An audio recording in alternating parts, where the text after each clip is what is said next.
میں آپ کو بتا رہا ہوں ایک عظیم الشان مارکا اور اتنی سستی جنگ، تو آپ کہیں گے جی ہمارے اتنے مر گئے 35,000 مر، ٹھیک ہے، بہت واقعی درست ہے یہ، لیکن کبھی کوئی اتنی بڑی جنگ بھی 35,000 قربانیوں سے جیتی گئی ہے؟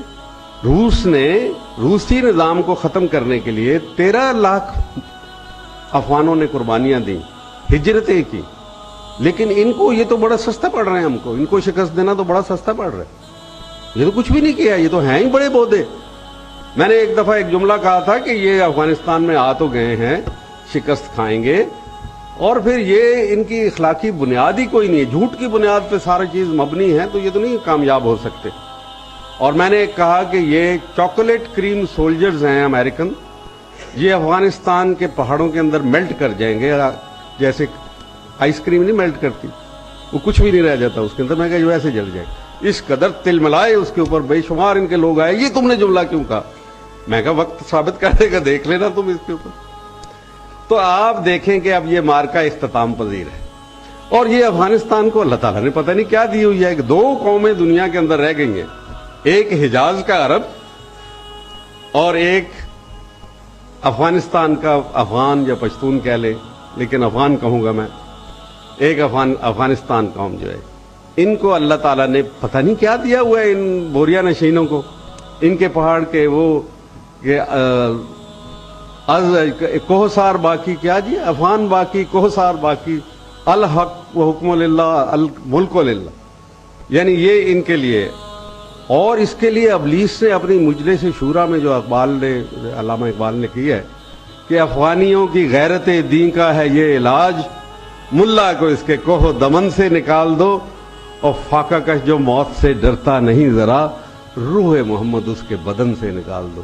یہ کرنے کے لیے آئے تھے، یہ جھگڑا یہ کرنے کے لیے آئے تھے۔ جھگڑے کی اصلی نوعیت یہ ہے کہ روح محمد ہمارے بدن سے نکال دی جائے، کشید کر لی جائے، اور ہمیں نئے نظام کا جو خواب ہم دیکھتے چلے آئے ہیں، پاکستان، افغانستان، دنیا کے سارے مسلمان، اس سارے نظام کو ہمیشہ کے لیے دفن کر دیا جائے، ان کے خوابوں کو ملیا میٹ کر دیا جائے۔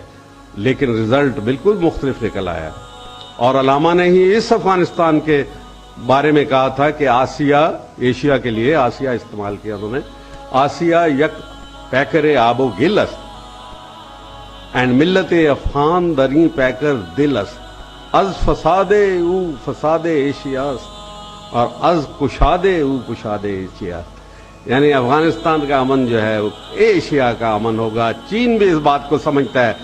آج چین، جب میں گیا تھا ان کے لوگوں سے بات ہوئی، میں نے کہا تمہارا سلوگن ہے رائزنگ پیسفلی، یعنی امن کے ذریعے سے ترقی کرو، امن پرامن۔ یہ تمہیں امن نصیب کہاں سے ہوا؟ کیونکہ کوئی اس کے لیے خون دے رہا ہے تمہارے امن کے لیے، کسی نے تمہارے دشمن کو تھاما ہوا ہے فرنٹ لائن کے اوپر، اور وہ مسلمان ہیں، وہ اس چیز کو ریکگنائز کرتے ہیں، لیکن اسلام کو پوری طریقے سے سمجھتے نہیں۔ یہ ہمارا کام ہے، ہمارے دانشوروں کا کام ہے، اب ان کے ساتھ خلط ملط کر کے، ان سے مل کے رابطے کر کے کریں۔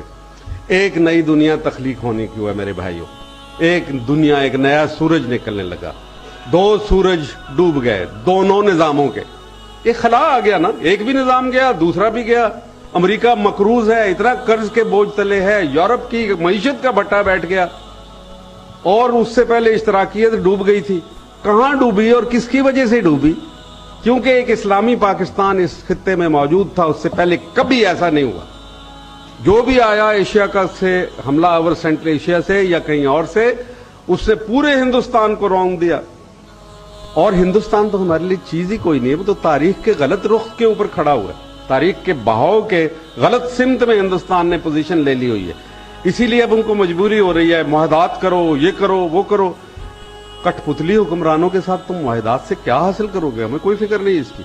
آؤ نا افغانستان کے اندر دیکھیں، ہمیں تو بڑی خوشی ہوگی کہ تم تشریف لاؤ، تمہاری یہ ایک سازشی موجودگی ہے، اس سے بہتر ہے کہ تم کھل کے آؤ، پھر ہمیں بھی پتہ چلے کہ ہم نے کس طریقے سے جنگ کرنی۔ الحمدللہ بہت بڑا واقعہ ہونے کو ہے، بہت بڑا واقعہ ہونا ہے، اور پاکستان نے اپنی منزل پانی ہے، لیکن ہمیں کیا کرنا؟ Now this is what is important۔ ہم نے دیکھ لیا کہ چند دنوں سے بجلی نہیں جا رہی، کیونکہ جوتے مارے ہیں آپ لوگوں نے کھڑے ہو کے، پارٹیوں میں تقسیم ہو کے، وہاں کوئی پیپل پارٹی والا نہیں تھا، وہ کوئی تحریک انصاف والا نہیں تھا،